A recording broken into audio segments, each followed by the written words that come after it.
Hello, this is Piedra Luna. This video is part of my playlist on Tarot Cards Explain, a free magical course to teach you more about tarot, either that you're just interested in general information about it, or if you wanted to learn to read tarot for yourself or your friends, or if you wanted to do it as a professional. So today we're going through the deck of Bianco Nero by Marco Proietto. This is a very beautiful deck. It's black and white. It's all hand-drawn, very intricate details. It's very nice. It's got that masculine like energy to it, and it's very nice either if you're not much into a lot of intricate details or feminine details and you wanted something like more plain. Not plain because it's very beautiful. It's as again, like all the tarot decks that I love, each card is a painting in itself, but this one has more of a masculine energy to it. The characters are gorgeous. It's a very sexual, not that overly sexual, but it's very sensual. That's more like it. And the characters are very handsome and they're very beautiful. It's a nice deck to read with. It's easy to connect with. It's based on the Rider Waite.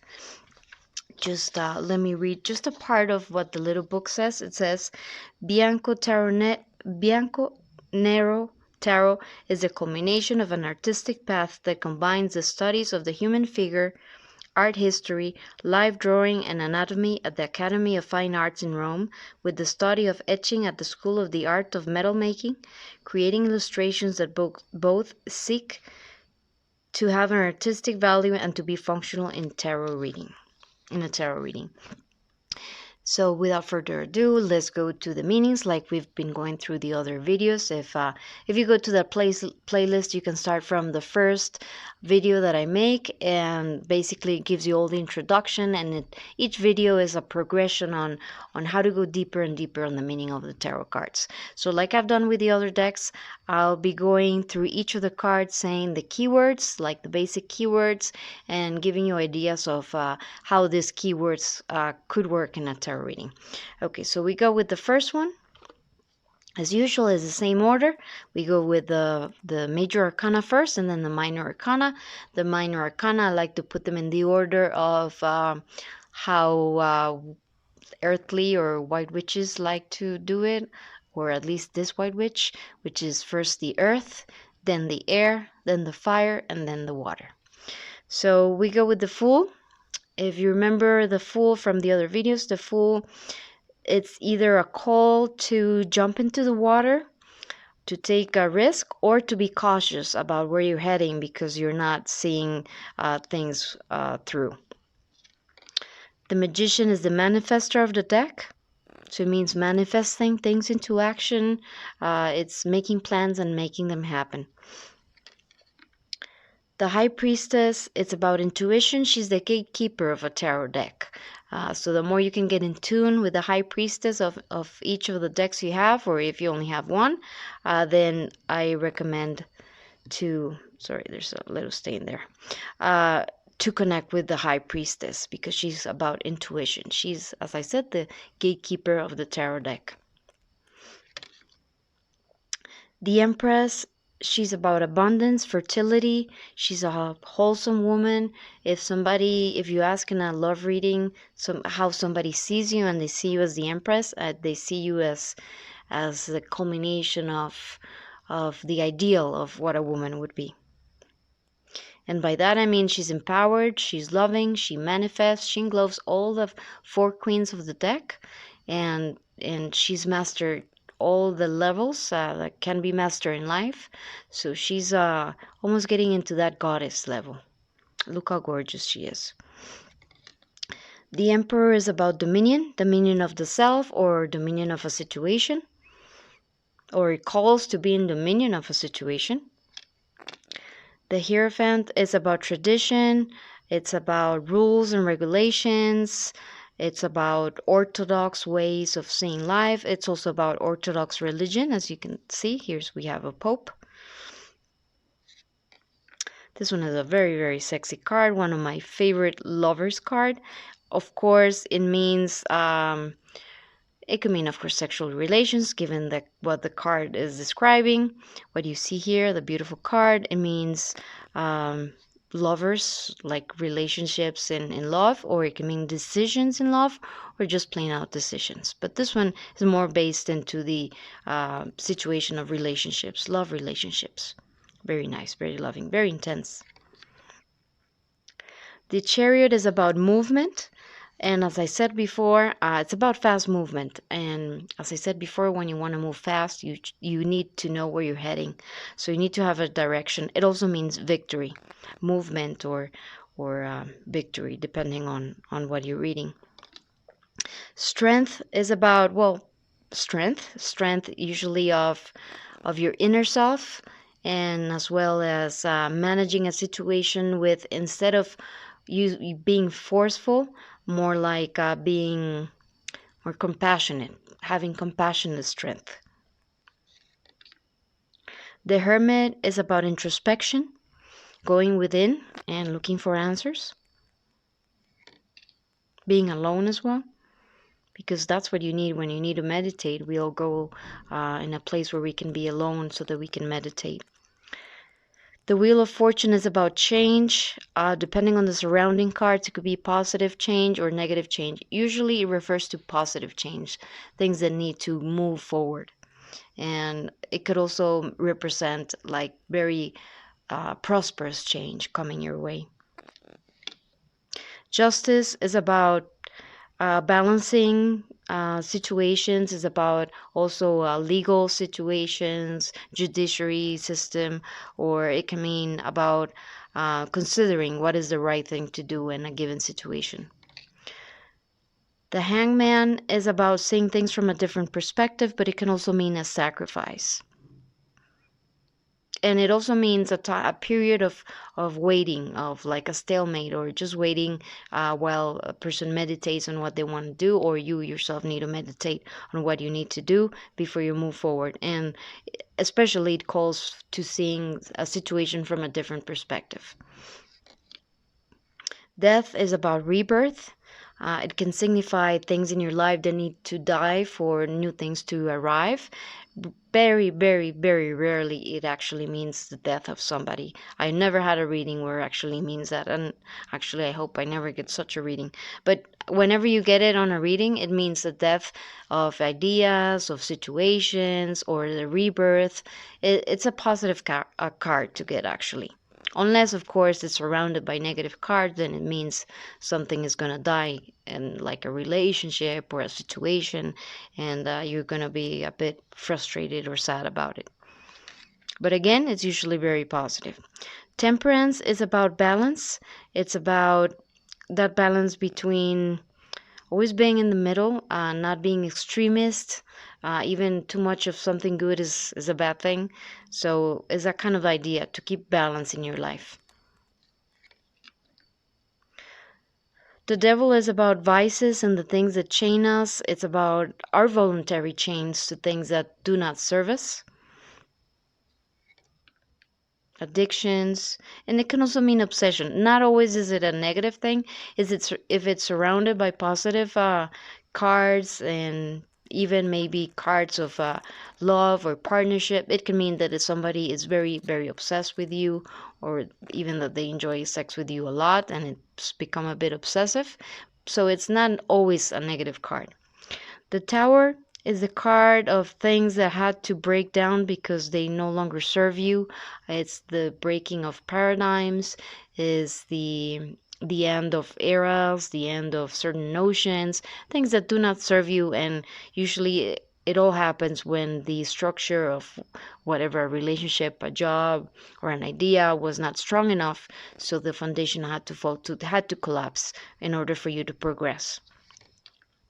The Star is about hope, and it's about things written in the stars. It's about destiny. It's a very, very nice card to get. It's usually almost like, sometimes even like how they say in English, a Hail Mary. Just when you needed it the most, you get that push, like that miraculous push that you can only say, okay, this gotta come from heaven. The Moon is about uncertainty. It's about things that are hidden in the light. Hidden in the shadows that need to come into the light. Sometimes, and depending on the reading, it can mean a situation that needs to be clarified. Or it can also mean if you're asking about when a situation is going to happen and you keep seeing the moon in all the cards that you're getting, it could mean that something is going to happen during a moon phase. The sun is the happiest card in the tarot deck. It's about bliss, it's about success, it's about victory, it's about being as happy as you can be. Very, very positive card. If you get it for an outcome, rest assured that you're going to be victorious and very happy. Judgment is about a calling. It's also about rebirth. It's something like a higher magnetic pull of a situation. It also means having to make a judgment in your life about what is the highest road that you need to take. The world is about completion. It's a very positive card. If you get it like in a love reading, it would mean, and you get the world, it means that you mean the world to a person, that they see you as someone who's very evolved and complete. It's a very, very nice card to get. It's about completion. It's about having all the elements together in a situation in a positive manner. Okay, now we go with the Pentacles. We have here the Ace of Pentacles. The Ace of Pentacles is about prosperity. It's about abundance. It's about solid things in this reality of our world. It could also mean an engagement. It means if you get this card on a reading, like if you've been dating someone, and then you get this card, and it's the card of what you're asking what this person is thinking about, it means that they want to have something very solid with you. Now, if you ask what will happen with my business, and you get the Ace of Pentacles, I mean, this is going to be very prosperous, and it's going to give you a lot of abundance, and that you should not concern yourself much. The Two of Pentacles is a juggling act. It's about deciding where you put your attention, where you put your energy, or how you make two things happen. But it's usually about having to decide between going one way or the other. The Three of Pentacles is working together. Well, in this case, he's alone, but in the traditional cards of the Rider Waite, this is based on the Rider Waite. It has a little differences between the traditional one, but it's mostly the same. The Three of Pentacles is about starting to create your plans for the future, starting to work on the plan, really getting your hands dirty and working on making something happen. It could also mean collaboration. 3 is the number of collaboration. The Four of Pentacles is the card of the miser. He holds on very tightly to his coins. And let's remember that the coins or the pentacles are about the earth. They're about our assets. They're about our work. They're even about our body. They're about this earthly phase in life, of course. So the Four of Pentacles, he's the miser. He holds on very tightly to his coins. He does not want to open up. He doesn't want to share. Now, that does not always mean that it's a person that's a miser and he doesn't like to share any of his money, not even with himself. It can also mean a person that's very closed and does not want to be vulnerable. Or it could mean someone who's holding very tight to X given situation, even to a person. The Five of Pentacles is a card of lack of abundance, having a harsh time economically or even emotionally, or just in life in general. The Six of Pentacles is deciding who you give your abundance to. It could either be on how you spend it in your life or who you spend it with, and making a fair decision that comes from your heart, like where should I be spending my abundance, or with whom should I be spending my abundance, who deserves it the most. The Seven of Pentacles is about planting seeds for the future. It's about planting your harvest. It could also mean deciding if you want to continue with a harvest, if you want to continue in that kind of line of work, if it's something that calls to your heart.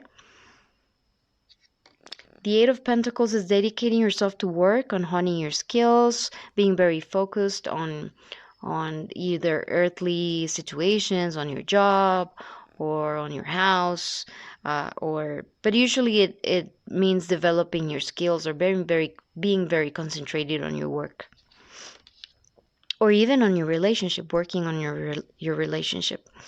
The Nine of Pentacles is a card of luxury, is a card of having planted the seeds of your abundance, having worked hard for that abundance, and now being able to enjoy that abundance. You don't have any concerns at all. You're doing well in life. You can drink the wine from the grapes you've planted, and you can just sit down and start meditating or philosophizing about life, because you have actually no concerns that actually bother you, and you're all about enjoyment.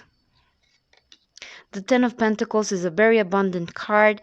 It means when you've reached that level in your life where you're you're you're full of treasures, you worked hard for everything that you've had, you have a very solid family, you have no financial concerns, your pantry is always full, you can sit down and enjoy, you have so much abundance that you are actually able to enjoy it with all your family. It's a very nice card of stability as well. If you get it like for a work situation, it means that it's going to be a very prosperous either enterprise, or it's going to bring you a lot of abundance. The Page of Pentacles is very handsome, by the way, is about starting to plan on your projects, on your long-term projects, on where do I want to put my coin, where, and as you can see, he's holding the coin close to his heart, and it's on actually on his left heart, so it's actually over his heart. So that means, where do I want to put my life energy, where do I want to invest it, and deciding, okay, that's what my heart is calling me to do, and that's where I'm gonna dedicate myself with discipline and being very constant to develop that. The Knight of Pentacles, as I've said on the other videos before, he's the slowest moving knight of the tarot deck. He's said to be the knight riding a turtle horse because it takes him forever. Like if you had a love interest and you always get the Knight of Pentacles, that means that relationship is going to take a while for it to be solid. But once it's solid, it's going to be very solid. So this knight, or even an enterprise, if you get it as a recommendation, like you should be like the Knight of Pentacles on a business situation. That means you have to take it slow and steady, because slow and steady wins the race, and basically you have a guaranteed win with the Knight of Pentacles, because even though he goes very slow, he's very thorough, and what he plants is very grounded, so nothing moves what he creates. The Queen of Pentacles, she is, the easiest way to remember her is like she's the Susie homemaker of the tarot deck. She likes to have a beautiful home. She likes to have very delicious meals, or she likes to create meals. She can bake. She likes to have a very beautiful home. She's very warm. She's nice to animals. She's nice to children. She's like your ideal wife, but she's also a queen. So she's of course, she's got dominion over her kingdom, and she's worked hard to be where she's at, but she's got always that loving vibe. She's the kind of a warmth person that you want to be around, and she feels very motherly. The King of Pentacles, he has worked hard to be where he's at. He likes to have a very solid kingdom. He likes all the people in his kingdom, on by that, either be it a business, or be it a family, or be it even a partner. He likes everybody that is around him and that he loves and he cares for to be very abundant, that they're not lacking anything. He likes things to be orderly. He likes to be able to even like kind of like foretell the future, because he likes to have that control that everything is doing well in his kingdom. He's very supportive, actually, of family, or as an owner of a company. He's a very supportive person. He could be a little bit stoical because he's a strategist, but he also has a heart. Okay, now we go with the Ace of Swords. The swords are about our thoughts, our ideas, our strategies, and our fears as well. So the Ace of Swords is the concentration of the swords energy, and it means cutting truth, or doesn't mean like cutting in a negative way, depending on the surrounding cards and the energy of the reading, but it means absolute truth. And when you get this card, depending on the position where you get it or the intuition that you're getting from the reading, it could mean that it's time to say the truth, it's time to be truthful, or it's time for somebody to come and lay all the cards on the table and tell you how things are. The Two of Swords is about not wanting to receive any information or being blocked, basically, like you can see from the image. Sometimes is you're being unnecessarily cautious, and sometimes it's a call to block yourself and protect yourself. The Three of Swords is, as a card, you can see it's a heart, a human heart that's been pierced all the way through by three swords, and of course it means heartache. So it can either mean heartache in a situation, or it can mean healing from heartache, which is part of life, of course. The Four Swords is about recovery from battle, from a harsh situation, is having to retreat and heal your wounds, or meditate before you take action and go to battle again. The Four Swords, it's a card of, it depends on the surrounding cards and the energy.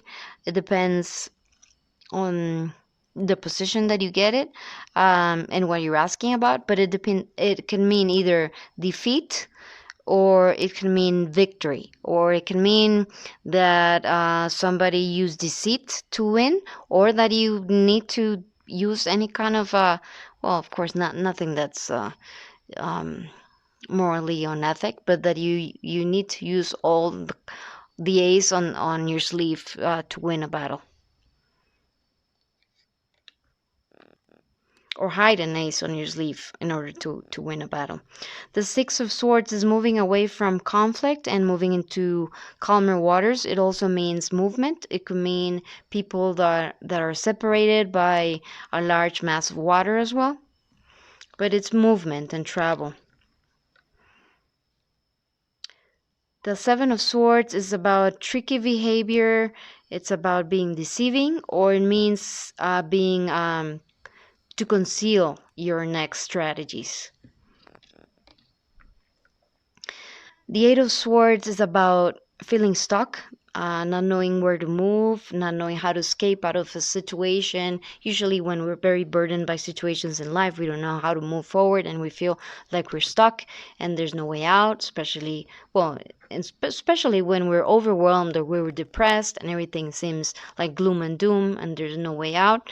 But this card is a reminder, when you get it on a deck and a reading, is that usually you're overwhelmed and you're not seeing the way out, and that there's actually a way out. And what you need to do is just calm yourself down so that you can see the light.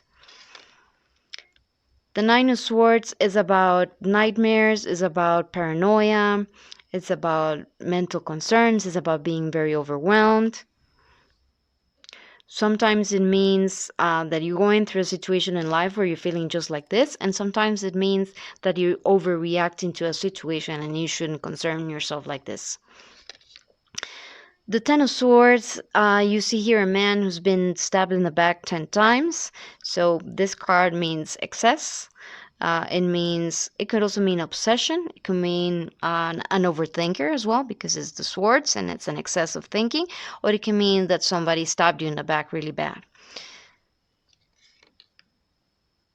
The Page of Swords is the scout of the deck. He's like the private eye of the deck. He likes to investigate everything about a situation before he makes any decisions, or before he makes any moves at all. The Knight of Swords is a knight that goes very quickly into battle. In a negative sense, depending on the cards and the reading, it could mean somebody that's very aggressive, or that they get very angry very easily. Or it could also mean, depending on the reading, that you need to take very quick action on a situation in order for you to be victorious, and that you should have a healthy dose of courage and not aggression, but assertiveness. The Queen of Swords, she is the queen that takes no bullshit. She can be somewhat cutting with her words, but she's actually more balanced than the King of Swords in that sense. She's a strategist. Sometimes she can be very cold if that she's got too much of the Queen of Swords energy in excess. So it's, if you get this kind of card, it could mean, and it's a call for action. It could mean, if you're asking about how should I proceed with the situation, and you get the Queen of Swords and it's telling you to have a cool head, to be very strategic, and to detach yourself from the situation so you can take better decisions. Now, if you get this card and you're asking, how can I improve in my life, and you get the Queen of Swords, and you get other cards that might say that you're being too harsh, then it means that you should try to be a bit more compassionate with your words, and a bit more warmth, to have more warmth. The King of Swords is a strategist. He's very sharp with his tongue, of course. In excess, he can be a tyrant in a negative sense, or he can be very truthful. So if you get this card and the cards are telling you this is how you should proceed, then you should proceed with the truth. Just lay out the truth and say things as they are. Okay, so now we go with the wands. Wands are about fire. They're about our inspiration. They're about manifesting things into reality, because we have so much passion in ourselves, then we have that energy that pushes us forward to actually create and to do things in life, not only to dream about them. It's also a card of sexuality because it's very phallical. So it can also represent male fertility. Okay, so the Ace of Wands, or the Wands, are about fire. They're about the element of fire. They're about inspiration. They're about putting our desires into action and manifesting things into reality. They are also an element of male fertility because of their phallical symbolism. It means the Ace of Wands is a very positive card. It means you're going to get victory. It means that you're going in the right way. It means that everything is calling you to go forward. The Two of Wands is about deciding, making a decision if you stay where you're at, or if you go and travel, or you go forward with something new. As you can see, the man is holding, actually what he's holding is the world in his hands. So he's meditating that, okay, I'm standing here in the castle, but actually the world is an oyster, and I could go anywhere I wanted, and what is more beneficious for me, if I stay or if I go? Should I stay or should I go? Basically, kind of a card. The Three of Wands is waiting for your ships to come. It's either waiting for something to happen, or already knowing that where you're heading, and just having your mind on the future or the location where you know you should be, or you should be heading to. The Five of Wands is about conflict. It's about too many cooks on the kitchen, too many egos. Definitely it's conflict or competition. The Four of Wands, actually, yeah, what happened here? No, this one should have been this way. Sorry, the four, I got a little confused with the Roman numbers. So the four, after the three, you get the four. So the Four of Wands is about celebrations, is about weddings, is also the card about twin flames, which I'll be making a video later on in the future, what that is about. If you've seen, if you like tarot readings, I'm sure you're no stranger to what twin flames are, but for those people that are not, I'll be making a video about it. And if you wanted to see what's my opinion about it, of course you can also see it. So Four of Wands, celebrations, wedding, twin flames, security, the home life, prosperous future. It's a very nice positive card. So okay, so we went through the Five of Wands already, which I said was conflict or competition. The Six of Wands is about victory. Basically, yes, victory, or that you're going to be victorious about any situation, or someone that wants to be victorious about any given situation.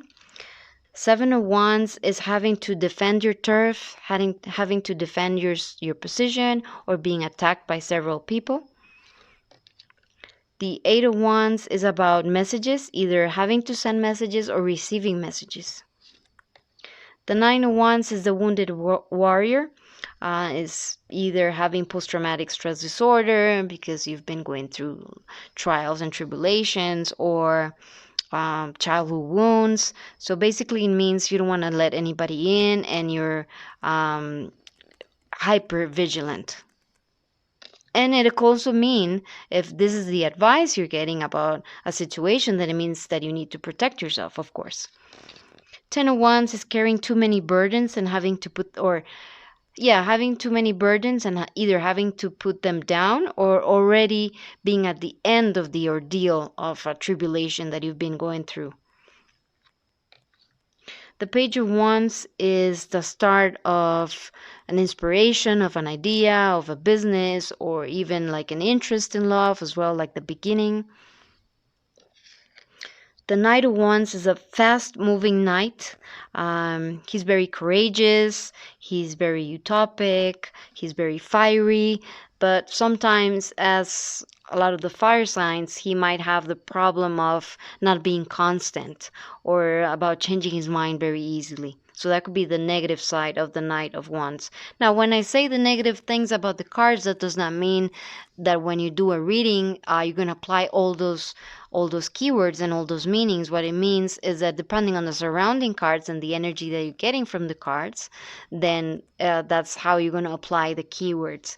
And after I've shown you several decks, flipping through all the decks and going through the keywords, and basically when I will kind of feel like, if you've seen all those videos and you've memorized, and by memorize, not something like enduring and bothersome, but by going through very nice decks and going through the keywords, for me I believe it's a nice way to learn what each card means. And after we've gone through that process, then the second step would be for me to show you in video how to read the energy of the cards. Okay, so that after that parenthesis, we keep going. The Queen of Wands, she's so gorgeous here in this deck. And it makes a lot of sense that she's very gorgeous because she's the most sexual of all the queens on the deck. She's very passionate, she's very fiery, she manifests things into her life. She's very alluring, very magnetic, because she knows the power that she's got, and that's what makes her so attractive. And of course, she's in control as well of herself and of situations. The King of Wands is of course, the fiery king. He also manifests. He knows that life is about enjoying it. It's about manifesting. He knows he's mastered the law of attraction. He knows that he must be in a good vibe in order to get good things going. He likes to joke. He likes to enjoy life. He knows that life goes by very quickly and that you should treasure it by enjoying it.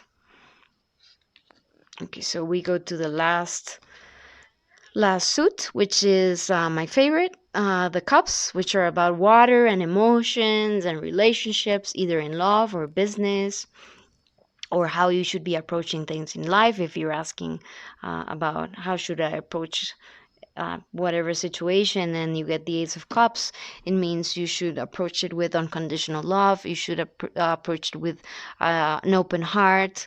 You should approach it with a high moral code of ethics.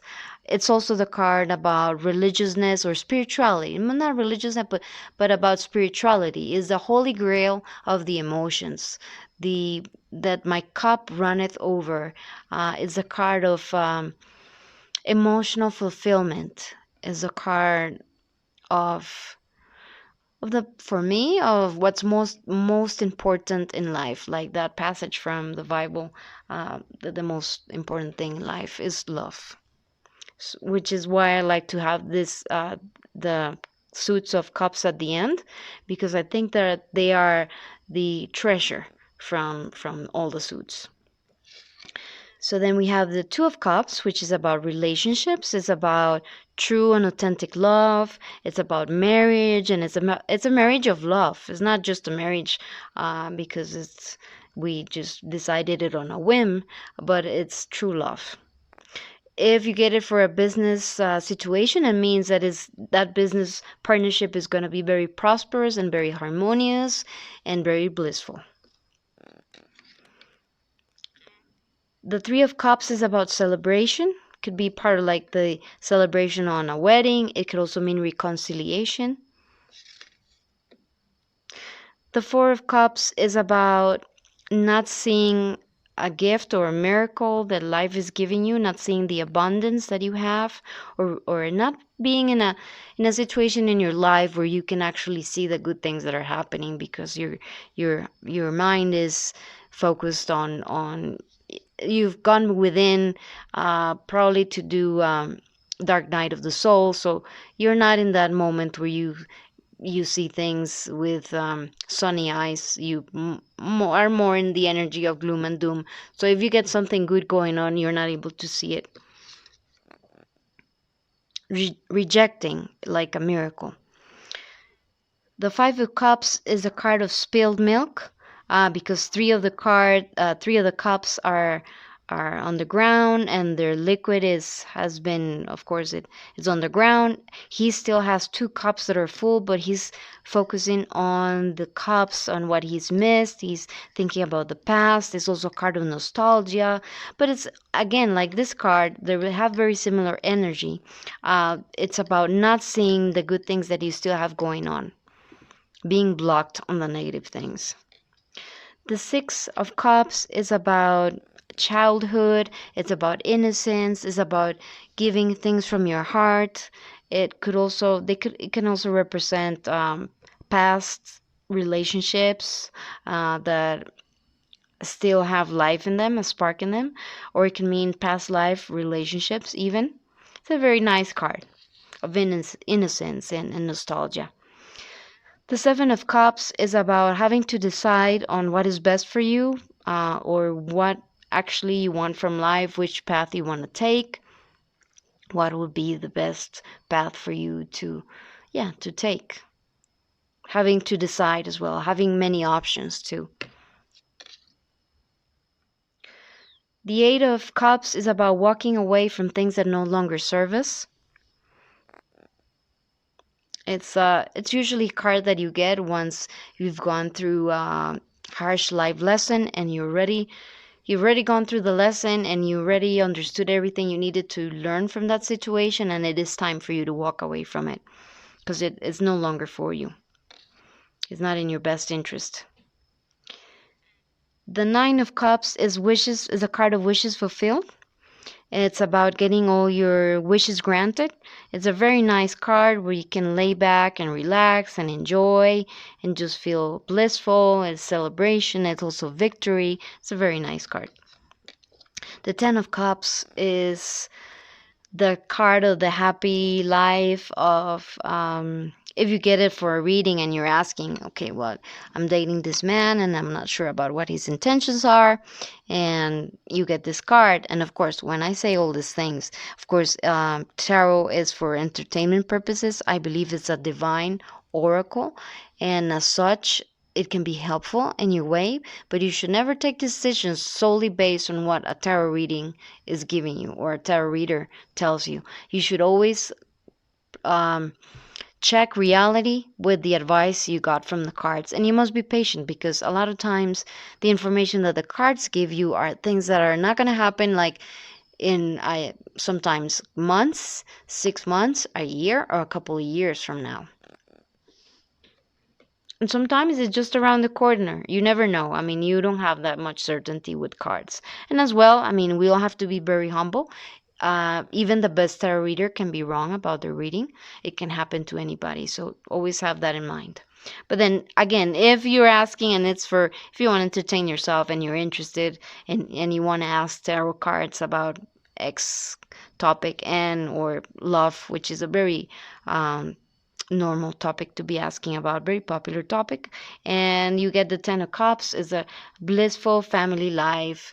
It's about a future. It's about wanting to create beautiful memories together with a person. And if it's about a work situation, it means it's going to be you're going to be very happy on that job. It's going to give you a lot of gifts and abundance, and you're going to feel like that's your place in life. The Page of Cups, it's a very shy love offer or even a job offer. It's just like the start of a relationship. Just like when somebody starts, they start liking you, but they're not being very evident about it, just like a hint that they like you. The Knight of Cups is the romantic knight of the deck. He's very utopical. He's got a high moral code of ethics. He would do anything for his beloved. He would do anything for his beloved queen. He's willing to go over mountains and to cross rivers and deserts in order for his beloved to be happy. And in a negative sense, he could be too much of a dreamer sometimes. The Queen of Cups, she is like the energy of the divine feminine, as well as the Empress, of course. But she is all about heart. She wears her heart on her sleeve. She's all about love. That's what makes her so attractive, that she's honestly loving and she's honestly good, and she believes in goodness, and she believes in doing things the right way from her heart, and not to get a prize or to get a statue, but only because she knows that's the right thing to do. And that's what makes her so special. And she's got like that energy of a beautiful princess that conquers her kingdom with her heart and with her good actions, because her love is a verb. I mean, an action, sorry. Her love is not a verb. Her love is an action. She englobes and she soaks in real and true love. And that's her power. And then last, we have the King of Cups. He's a very, very loving man. He's very in touch with his emotions, but him being a male and a king, he also he's not like the queen that keeps her heart on her sleeve. He keeps his emotions for himself, but at the end of the day, he makes decisions from his heart, and he's a great partner, or a great boss. Or if you get the King of Hearts and about, I don't know, a situation, if you were asking who's going to help me out in this situation, and you get the King of Cups, then it means someone that really, really loves you. They might not show it all the time, but when things get tough, he's the first one to be there and to help you out, because he truly, truly loves you. So I hope you like that. I hope it resonated. I hope you liked it as part of my course to teach you how to read tarot. And check out the description below if you wanted to get this deck. It's very nice. The cardstock is beautiful. It's made by US Games.